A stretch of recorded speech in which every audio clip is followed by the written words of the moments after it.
안녕하세요. 저는 60대 후반의 여자입니다. 저에게는 얼마 전 아주 놀라운 일이 일어났는데요. 지금 생각해봐도 저에게 어떻게 그런 거짓말을 했는지 싶습니다. 저의 이야기를 하기 위해서는 20년 전으로 거슬러 가야 돼요. 그때 저는 남편과 두 아들을 둔 평범한 가정주부였습니다. 다들 주위에서 저를 많이 부러워했어요. 왜냐하면 남편은 자수성가한 성공적인 사업가였고 두 아들은 얼굴도 잘생기고 공부도 잘했거든요. 스스로 알아서 잘하다 보니 제가 잔소리할 일도 없었고 늘 부모에게 효도하는 성실한 아들들이었습니다. 남편은 부모님한테 기업을 물려받거나 하지 않았어요. 저와 연애 때부터 사업을 준비하던 사람이었는데 옆에서 지켜본 사람으로서 잠을 아껴가며 자신의 사업을 위해 발로 뛴 사람입니다. 그래서 그런지 결국 사업은 성공적이었고 몇 년 후 직원들도 몇백 명이나 되는 회사가 되었죠. 그런 가정에서 살다 보니 다들 부럽다고 말을 했습니다.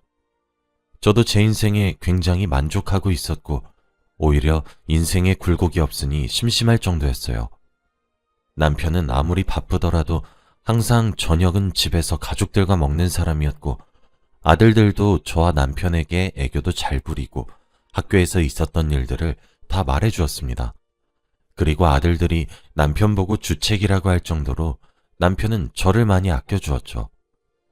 그런데 이런 화목한 가정 속에서 살고 있던 저희 네 가족도 한순간에 산산조각이 나고 말았습니다. 평생 이렇게 평온한 가정인 줄 알았어요. 그런데 그건 저만의 착각이었더라고요. 갑자기 어느 날 전화가 오길래 받았더니 병원 응급실이었습니다. 그런데 간호사가 하는 말은 남편이 지금 뇌출혈로 쓰러져 있으니 당장 오라고 했어요. 저는 말을 듣는 순간 두 손이 벌벌 떨리며 눈앞에는 아무것도 보이지 않았습니다. 그리고 옷도 챙겨 입을 새도 없이 신발로 짝짝이로 신으며 택시를 타고 응급실로 갔죠. 병원으로 가니 남편은 수술 중이었고 저는 울면서 남편의 수술이 끝나기를 기다렸습니다. 그동안 아들들도 학교에서 달려와 제 옆을 지키며 아무 일도 없을 거라고 위로를 해주었죠. 남편의 수술을 기다리는 동안 정말 많은 생각을 했던 것 같아요. 혹시라도 남편의 수술이 잘못되어 한순간에 남편을 잃을 수도 있겠다는 생각을 했습니다. 그러다 보니 감정이 추슬러지지 않았고 눈물이 계속 흐르더라고요.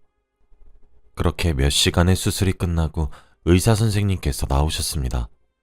다행히도 수술은 잘 끝났다고 했고 당분간 입원을 하면서 치료를 받아야 한다고 하더라고요. 저와 아들들은 너무 감사하다고 인사를 드린 뒤 중환자실로 가서 남편을 기다렸습니다. 저는 아들들한테 시간이 너무 늦었으니 집으로 돌아가라고 했고 저 혼자 남편을 간병했어요. 그리고 남편이 일어날 때까지 옆을 계속 지켰습니다. 저는 당연히 남편의 병간호는 제가 해야 한다고 생각했는데 주위에서 극구 반대를 하더라고요. 간병인을 쓰라며 집에서 자식들이나 보살피라고 했습니다. 저는 한 번도 간병인을 생각해 본 적이 없어요. 제 남편이고 제가 사랑하는 사람이니 당연히 제가 간병을 해야겠다고 생각했습니다. 남편도 집에서 쉬라고 했지만 저는 끝까지 남편의 곁을 지켰어요. 그런데 남편의 소지품 검사를 하는데 아주 충격적인 것을 발견했습니다. 바로 여자의 립스틱이었어요. 그때는 남편을 간호한 지 한 달쯤 되었을 때라 정말 충격적이었습니다. 이 사람한테 다른 여자가 생겼다는 생각은 한 번도 안 해봤는데 이미 몇 번 쓴 것 같은 립스틱이 남편의 자켓 안주머니에서 발견이 되었어요. 그 자리에서 당장 남편에게 누구 거냐고 따져 묻고 싶었지만 아픈 사람에게 차마 그렇게 말을 할 수 없었습니다. 그리고 지금은 제 옆에서 잘 웃고 이야기하면서 예전과 똑같이 행동하는 사람이 다른 여자를 만난다고 생각하지 않았어요. 그래서 정말 바보 같다고 생각할 수도 있겠지만 저는 그때 꾹 참았습니다. 남편에게 한마디도 하지 않았고 그 여자는 잠깐 스쳐갔던 여자라고 생각했어요. 지금 생각해봐도 정말 한심하고 미련한 것 같네요. 아무튼 저는 남편이 다른 여자의 물건을 들고 있는 것을 알고 있었지만 모른 척 했어요. 이 사람에 대한 배신감은 들었지만 사랑하는 마음이 사라지지는 않았거든요. 평소처럼 저에게 다정하게 대해주었기에 일부러 회피한 것 같습니다. 그렇게 저는 아무런 티도 내지 않은 채 약 1년간의 간호가 끝나고 남편과 집으로 돌아왔어요. 다시 예전처럼 평화롭고 행복한 가정 환경이 될 줄 알았습니다. 그런데 이제는 남편이 점점 당당해지기 시작했어요. 제가 모른 척하고 넘기면 아무 일도 일어나지 않을 줄 알았습니다. 그런데 일부러 립스틱을 저 보라고 놔둔 것인지 제가 그걸 보고도 아무런 반응이 없었으니까 오히려 남편은 대범하게 행동을 하더라고요. 병원에서 음주를 하면 안 된단 말은 무시한 채로 매일 밤마다 술을 먹고 집으로 들어왔고 제가 자기 전까지는 안방에 들어오지 않은 채로 거실에서 계속 누군가와 전화를 했습니다. 아들들도 아빠가 예전과 달라진 모습을 보이니 당황스러워 하더라고요. 아들들보다 놀랐던 사람은 바로 접니다. 아예 대놓고 불륜을 저지르는 그 사람을 보니 어떻게 대처를 해야 할지 모르겠더라고요. 매일 저녁 식사는 꼭 가족과 함께 한다는 규칙은 이미 없어진 지 오래였고 가족들에게 정을 점점 떼고 있는 듯한 느낌이었습니다. 아들들도 나이가 어느 정도 있으니 아빠에게 다른 여자가 생겼다는 것을 눈치챈 것 같아요. 더 이상 놔두다가는 아이들에게 정서적으로도 좋지 못할 것 같아 결국 제가 먼저 이야기를 꺼냈습니다. 거실에서 전화를 하고 있는 남편에게 몰래 다가가 전화 소리를 엿들어 보려고 했어요. 그런데 작은 소리로 전화를 하고 있었고 결국 몰래 들으려고 하던 걸 들켰습니다. 남편은 그런 저를 보고 불같이 화를 내며 당장 방으로 들어가라고 했고 저는 그 자리에서 눈물이 터지고 말았어요. 한 번도 화를 낸 적이 없었던 사람이 한순간에 180도 변해버리니까 적응하기 힘들었거든요. 결국 저는 남편에게 울면서 다 털어놓았습니다. 요즘 들어서 당신 왜 그래? 가정에 무관심하고 매일 술 먹고 들어와서 잠도 안 자고 거실에서 전화만 하고. 사실 나 당신 자켓에서 여자 립스틱 봤어. 그런데 나만 조용히 하면 당신 다시 마음 잡고 돌아올 줄 알았다고. 근데 오히려 더 당당하게 행동하더라? 당신 지금 예전이랑 많이 다른 거 아냐고. 남편은 제 말을 듣고 한숨을 푹 내쉬더니 충격적인 말을 했습니다. 다 알고 있으면서 지금까지 모른 척 한 거야? 맞아. 나 사실 여자 생겼어. 그 여자가 당신보다 훨씬 예쁘고 착해. 안 그래도 조만간 말하려고 했는데. 우리 이혼하자. 나 더 이상 당신이랑 못 살 것 같아. 이제 여자로도 안 보이고 아들을 먹여 살리는 것도 지긋지긋해. 그러니까 이제 각자 길 가자. 남편은 표정 하나 안 바뀌고 이런 말들을 저에게 내뱉었어요. 남편의 말 한마디 한마디가 제 심장을 파고드는 것 같았습니다. 상처를 너무 받았고 눈물이 멈추지 않더라고요. 그리고 남편은 기다렸다는 듯 다음날 해가 뜨자마자 이혼 서류를 들고 집으로 왔습니다. 저에게 당당하게 이혼을 요구했고 깔끔하게 합의 이혼을 하자고 하더라고요. 남편의 행동에 어이가 없어서 헛웃음만 나오더군요. 남편은 가족들을 다 자리에 앉히고 이야기를 했습니다. 아이들한테도 저희가 이혼한다고 솔직히 다 말했어요. 그뿐만 아니라 자기한테 여자가 생겼다는 것도 아이들한테 다 말했습니다. 애들은 몰랐으면 했는데 그렇게까지 솔직하게 말하는 이유를 도저히 모르겠더라고요. 아무튼 애들은 너무 놀라서 말도 하지 못했고 남편은 계속해서 자기 이야기를 했습니다. 양육비와 재산을 저에게 두둑히 줄 테니 저 혼자 아이들을 다 키우라고 하더라고요. 그 여자가 아이들을 데리고 오면 같이 안 살아준다고 했답니다. 그래서 어쩔 수 없대요. 이 집도 저에게 준다고 했고 남편은 그 여자 집에서 얹혀 산다고 합니다. 그러면서 당장 도장을 찍으라는 눈빛을 보내는데 그 순간 여자로서 자존감이 바닥을 쳤어요. 눈물이 미친 듯이 났지만 꾹 참으며 도장을 찍었고 남편은 이혼 서류를 제출하러 집을 나섰습니다. 아이들도 아빠가 집을 나서자마자 울었어요. 그리고 배신감을 미친 듯이 느낀 것 같습니다. 아이들이 항상 존경의 대상을 아빠로 정했었는데 한순간에 가정을 버리는 불륜남이 되었으니 충격이 이만저만이 아닌 것 같더라고요. 그리고 저를 위로해주며 꼭 셋이서 행복하게 살자고 했습니다. 남편은 하루가 급하게 짐을 싸서 집을 나갔고 정말로 자신의 재산 일부분을 저에게 거의 주었습니다. 이렇게 다 주어도 남편의 회사가 원래 잘 되니까 부족함은 없을 것 같았어요. 아무튼 저희는 한순간에 새 가족이 되었고 남편은 불륜녀와 같이 살기 위해서 가정을 버리고 집을 나갔습니다.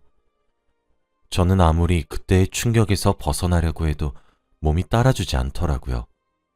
항상 아이들이 학교를 가고 집에 혼자 있으면 외롭고 남편과 이 집에서 있었던 추억들이 떠올라 계속 미칠 지경이었습니다.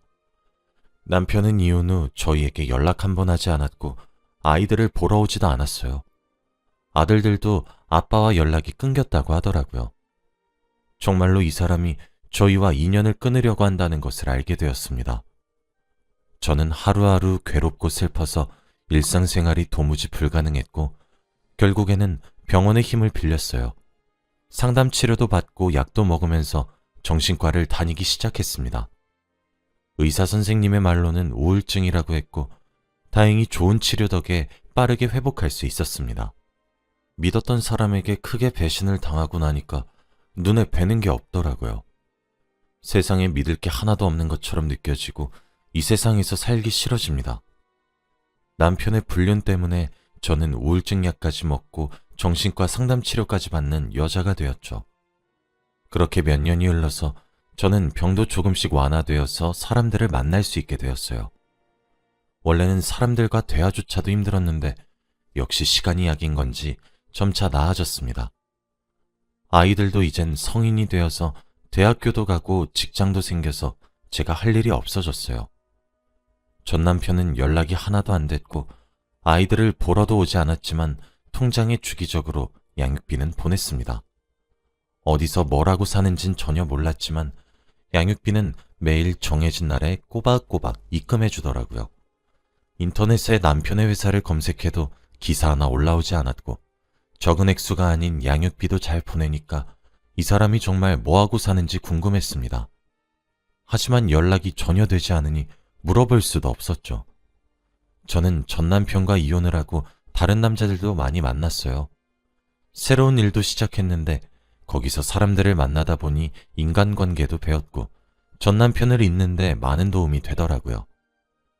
가끔씩 전 남편이 생각이 났지만 그런 쓰레기를 아직까지 잊지 못한 제 자신이 너무 한심해서 최대한 머릿속에서 지워내려고 노력했습니다. 딱 봐도 그 여자와 같이 잘 지내고 있을 거라고 생각했죠. 그렇게 전 남편과 헤어진 지 20년이란 세월이 흘렀습니다. 아이들은 그동안 결혼도 하고 벌써 손주까지 생겼어요. 며느리도 너무 착하고 저에게 너무 잘해주어서 항상 고맙게 생각합니다. 그리고 손주들도 얼마나 귀엽고 예쁜지 할머니 하면서 달려올 때 너무 사랑스러워요. 이제 자식들을 다 키웠다고 생각하니까 제 인생도 이제 할 도리를 다 한 것 같고 인생이 얼마 남지 않았다는 생각이 들더라고요. 평생 어떻게 살아왔는지 파노라마처럼 머릿속에서 스쳐 지나가고 회의감도 많이 들었습니다. 그런데 어느 날 첫째 아들이 저를 조심스럽게 부르더라고요. 방으로 저를 부르더니 갑자기 진지한 말을 하기 시작했습니다. 원래 한 번도 이런 무거운 분위기의 이야기를 한 적이 없는 앤데 갑자기 이러니까 당황스럽더라고요. 그런데 첫째 아들이 하는 말은 충격적이었습니다. 엄마, 나 얼마 전에 아버지 본 것 같아. 이혼하고 20년 동안 연락 한 번 없었던 사람의 소식을 들으니 귀가 쫑긋해지더군요. 그런데 아들의 말을 들어보니 자신이 봤을 때는 전 남편 옆에 한 여자가 있었다고 합니다. 전 남편은 거동이 많이 불편해 보였고 그 옆에 있는 여자는 전 남편을 부축하고 있었대요. 그런데 둘이 부부나 연인 관계로는 안 보였고 나이 차이가 너무 많이 나서 간병인처럼 보였다고 합니다. 첫째도 아버지를 오랜만에 보고 너무 놀라서 아는 척도 못하고 바로 숨어버렸다고 하더라고요. 저희 동네에서 봤다고 했고 혹시라도 동네를 걷다가 마주칠 수도 있으니 알고 있으라고 말을 했다고 합니다. 저와 헤어지고 한 번도 소식을 듣지 못했는데 20년 만에 들었던 말이 다른 여자와 길을 걷고 있었다니 정말 착잡하더라고요. 제 마음 한구석에는 그래도 저와 헤어진 것을 후회하고 혼자서 힘들게 살아가고 있길 바랬는데 젊은 여자와 함께 산책을 하고 있었단 말을 들으니까 기분이 마냥 좋진 않았습니다. 그리고 혹시라도 길에서 마주친다면 인사라도 건넬 수 있을 것 같은 기분이었어요. 그런데 정말 얼마 지나지 않아 저는 길에서 전 남편을 마주하게 되었습니다. 20년이나 지난 세월이었지만 저는 한눈에 그 사람을 알아봤죠. 얼굴에 주름도 많이 지고 거동도 많이 불편해 보였지만 딱 봐도 알았습니다. 그 사람 옆에는 정말로 젊은 여자가 걷는 걸 도와주고 있었고 혹시 저 여자가 그때 그 불륜여인가 싶더라고요. 저는 인사를 바로 건넬 수 있을 줄 알았는데 저도 모르게 몸이 돌처럼 굳어버렸습니다. 결국 전 남편과 눈이 마주쳤고 그 사람도 저를 보고 굉장히 놀란 표정이었죠. 그렇게 한 3분가량 서로 말없이 쳐다만 보고 있었습니다. 그러다가 옆에 있는 여자가 먼저 전 남편에게 말을 걸더라고요. 어르신, 지갑에 있는 여성분이랑 많이 닮았네요. 저는 무슨 말인가 싶어서 그 여자를 쳐다보니 그 여자가 저에게 말을 걸었습니다. 안녕하세요. 저는 어르신 간병하고 있는 사람이에요. 혹시 어르신이랑 아시는 분인가요? 저는 너무 놀랐어요. 전 남편과 살림을 차린 사람이라고 생각했는데 알고 보니 전 남편의 간병인이라고 하더라고요. 그래서 저는 갑자기 경계심이 확 사라졌고 저도 웃으면서 이야기를 했습니다. 그러다가 전 남편이 집에서 차 한잔하고 가자고 했고 저는 그 사람을 따라 전 남편이 살고 있는 집으로 갔어요. 그런데 집에 들어가니 많이 노후되었더라고요. 먼지도 잔뜩 쌓였고 제대로 된 먹을 것도 없었습니다. 이런 환경에서 살고 있었다고 하니까 조금 먹먹해지더군요. 그런데 간병인이 저에게 이런 말을 해주었습니다. 어르신이 매일같이 지갑에 있는 여자 사진을 보고 있는데 그게 할머니셨군요. 매일같이 보고 싶다, 그립다 하셨는데 저는 어르신 점심시간부터 저녁까지 돌봐드리고 있어요. 어르신이 지금 암에 걸리셔서 많이 힘드시거든요. 정말 고생 많이 하셨어요. 매일같이 막노동하셔서 손에 지문이 없을 정도세요. 그래도 지금이라도 할머니 뵈어서 표정이 좋아 보이시네요. 두 분이서 이야기 잠깐 나누세요. 전 나가 있을게요. 이 말을 내뱉고 잠깐 나가 있었고 저는 전 남편과 단둘이서 방 안에 남았습니다. 그리고 몇 분간의 정적 끝에 제가 먼저 말을 꺼냈습니다. 암이라며? 무슨 암인데? 치료 받았어? 아니 막노동이라니. 그동안 어떻게 산 거야? 회사는? 저는 질문을 쏘아붙였고 전 남편은 차근차근 다 말해주었습니다. 그런데 그 사람은 정말 충격적인 말을 해주었어요. 제가 전혀 알지 못했던 과거의 비밀까지 싹 다 말이죠. 사실 나 그때 바람핀 거 아니야. 그때 회사가 기울고 있었는데 나 혼자 감당하려고 일부러 그랬던 거지. 그리고 립스틱 당신 거였는데 몰랐지? 내가 일부러 당신 속이려고 당신 립스틱 자켓에 넣어놨는데 감쪽같이 속더라. 그리고 집 나오자마자 바로 회사 파산하고 빚 갚고 양육비 보내느라 평생 일만 했지. 그래서 애들 보고 싶은 거 꾹 참고 찾아가지 못했어. 나 혼자 다 감당하기 위해서 자식들도 당신한테 부탁한 거고. 근데 매일같이 일을 하고 몸을 가만히 안 두니까 병이 생기더라. 나 위암이래. 수술 받아야 한다고 하더라. 그래서 지금은 그냥 죽을 날만 기다리고 있어. 근데 나 곧 죽나 보다. 당신 보고 싶어서 매일같이 기다렸는데 이렇게 선물처럼 마주쳤네. 당신 여전히 예쁘고 고와. 나만 이렇게 늙어버렸네. 그래도 지금에서야 진실을 다 말할 수 있어서 홀가분하네. 그동안 잘 있었지? 저는 남편의 말을 듣고 펑펑 울었어요. 저는 그것도 모르고 매일같이 아들들과 남편 욕을 하면서 지냈는데 알고 보니 끝까지 이렇게 미련한 사람이었습니다. 울면서 전 남편에게 화를 불같이 냈어요. 그걸 왜 혼자 감당해? 회사 망한 건 나 몰랐단 말이야. 그거 같이 이겨내야지 왜 혼자서 견뎌내려고 그래? 나랑 애들은 그것도 모르고. 저는 그날 전 남편에게 안겨 펑펑 울었습니다. 매일같이 과거의 일을 떠올리면서 한숨만 내쉬고 괴로웠는데 저도 모르게 이 사람을 기다리고 있었나 봐요. 20년 동안 한 번도 보진 않았지만 하루도 빠짐없이 생각했습니다. 그래도 저와 아이들을 버린 나쁜 사람인데 계속해서 머릿속에 떠올리는 제 자신이 너무 미웠는데 이제는 그런 생각을 안 해도 될 것 같았죠. 이 사람 품에 안겨서 우는데 과거로 돌아간 기분이었습니다. 저는 아들들한테 전 남편을 소개해줬어요. 그리고 그동안 있었던 일을 다 말했습니다. 아들들도 전 남편을 그리워하고 있었던 건지 이야기를 들으면서 울더라고요. 그리고 저는 남편의 암 수술 비용을 내주었고 간병도 하기로 했습니다. 남편은 그럴 필요 없다고, 그러려고 저에게 말한 거 아니라고 했지만 저는 고집을 꺾지 않았어요. 그동안 저희 가족들 고생 안 시키려고 혼자서 다 감당하고 자기 암 치료할 돈도 없으면서 양육비 꼬박꼬박 보내려고 막노동까지 한 게 너무 고마워서 그랬습니다. 그리고 며느리와 손주들도 소개시켜주니 좋아하더라고요. 저와 전 남편은 다시 혼인신고를 했고 한 집에서 같이 살게 되었습니다. 의사 선생님께서 조금만 더 늦었으면 수술이 힘들었을 수도 있었는데 지금이라도 수술을 하게 되어서 정말 다행이라고 해주었죠. 남편은 수술방에 들어가기 직전까지도 미안하고 고맙다는 말을 반복했고 수술은 다행히도 성공적이었습니다. 저는 남편을 다시 병간호해주며 돈독해졌죠. 옛날에 화목했던 가정으로 금방 돌아왔고 저희는 나이가 70이 다 되어서 신혼부부 같은 생활을 하고 있습니다. 지금 생각해봐도 이 사람 정말 대단한 것 같아요. 드디어 가족들이 다 모인 것 같으니 앞으로 행복만 했으면 좋겠습니다. 아마 동네에서 남편을 만나지 못했다면 저는 평생 이 사람을 원망하며 살았겠죠. 정말 운명이라는 게 있나 봅니다. 저의 이야기는 여기까지예요. 들어주셔서